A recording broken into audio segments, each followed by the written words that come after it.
Hey guys, I am Colleen. I'm a person. I like to read and I like to write, but I do whatever on this channel. And today, I'm going to be talking about. I fumbled that a bit. I'm going to be talking about the two books that I read while I was out of town. While I was there, I thought I would get back to reading. I didn't have a lot of options because a lot of the things that were in my TBR have not come out yet. So I read the ones that were on my Kindle, basically. Both of these books, I don't think they're new releases. The first one is the Au Pair, am I saying that correctly? The Au Pair Affair by Tessa Bailey, and the second one is Gold Digger by Susie Tate. I debated watching the cows eat grass outside or read, and I chose to read, and I kind of wish I watched the cows instead. Neither of them were it for me, and I'll tell you why. Let's get into it. Let's start with the Au Pair Affair, because this one I actually have notes. I'm going to be very, very honest. I can barely remember the plot of this because I just immediately wanted to banish it from my memory as soon as I read it. I don't know what happened to Tessa Bailey. In recent years, she had really, really good hits, and I remember her writing to be excellent. The romance progression, I remembered it to be really, really smooth, and the banter was always excellent. I don't know what happened. Let me start with the blurb. The guy, Burgess, is a hockey player, and the girl is a student. She's a grad student. She's studying to be a marine biologist. She becomes an au pair for the hockey player because the hockey player has a tween kid. That's basically it. If I probably missed some stuff out, but basically, generally, that is what it's about. And I, based on the blurb, was already expecting a light, fluffy read, like a not so heavy rom-com with little depth, and that's not what I'm mad about. I knew what I was getting into. What I have an issue with is that this dragged on. The dialogue was funny at first, but after a while it wasn't funny anymore because it was just taking so long for everything to happen, and I feel like it was eating up a lot of pages, but nothing essentially was happening. Apart from that, the title didn't even seem appropriate, the Au Pair Affair, because MC Tallulah spent the entire time lusting after her employer, Burgess, instead of doing her actual job, the preteen that she was supposed to be supporting emotionally and taking care of in her prepubescent years. Barely made an appearance. She was barely there. It was just them lusting after each other the majority of the book, and I don't know why it was called that, the title was like that. Maybe it's to maintain consistency because it's part of a series. It's book 2 of a series, but I don't know. To me, it was so not appropriate for what actually transpired in the book, and I don't know. I just felt like she wasn't an au pair at all. I felt like the au pair factor didn't matter much in this scenario, and yeah. Romance-wise, it was barely a romance. I think there was no deeper connection. I felt like it was all tongues and teeth, constantly lusting after each other, and it was just surface level. But as far as a real love story, there was not much there. I felt like that surface level attraction, they later on equated to love, even though we all know that that's not the same thing. It wasn't for me. I didn't like it. Even the conflict, which appeared later in the book, where the spoilers, the daughter later sort of has an issue with them getting together. It was a barely there sort of a thing, a barely there conflict, and resolved quite quickly and quite easily. I don't know what to say. It was just so much and nothing at all of a book. I'm sorry. If you have watched some of my previous videos, like way back, I used to love Tessa Bailey. She was one of my ride or die favorite romance authors. I don't know what is happening. I have a theory, but it's just one of those like tinfoil hat theories.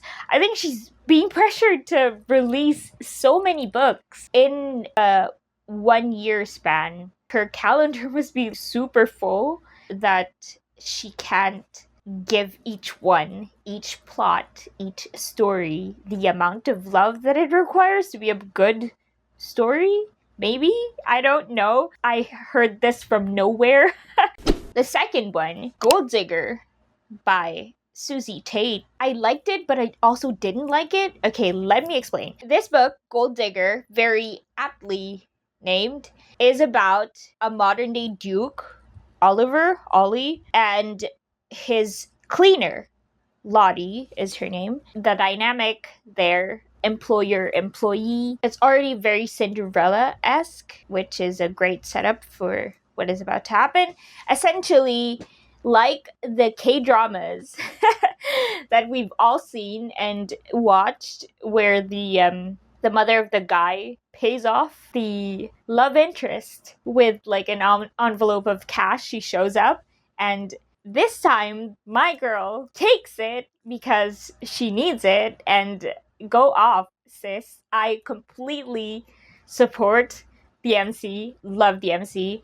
I think she's a very strong-willed, practical, not to be pushed around type MC, which you can see, right? There are things to love about the plot. It's not completely irredeemable, is what I'm saying. The MC has been appointed caretaker of her sibling, her sister, whom she loves very much, very dearly. And this young sister of hers, she has to help through some trauma, and that trauma requires, without giving too much away, like counseling and stuff. So she needs money for that, and that's what she used the money for. Spoilers. So I completely agree with everything that she has done and support that she took the money, and so did the guy. Okay, this is where the problem comes in. The guy finds out about everything, the paying off, the meddling of the mother, and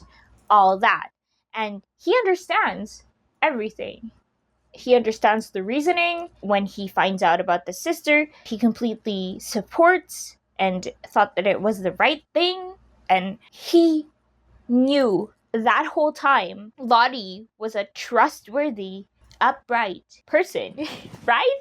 Okay, stay with me. Then, at every point, I spat a little bit there because I'm so passionate about it. At every point where the circumstances sort of tests that trust, he doubts.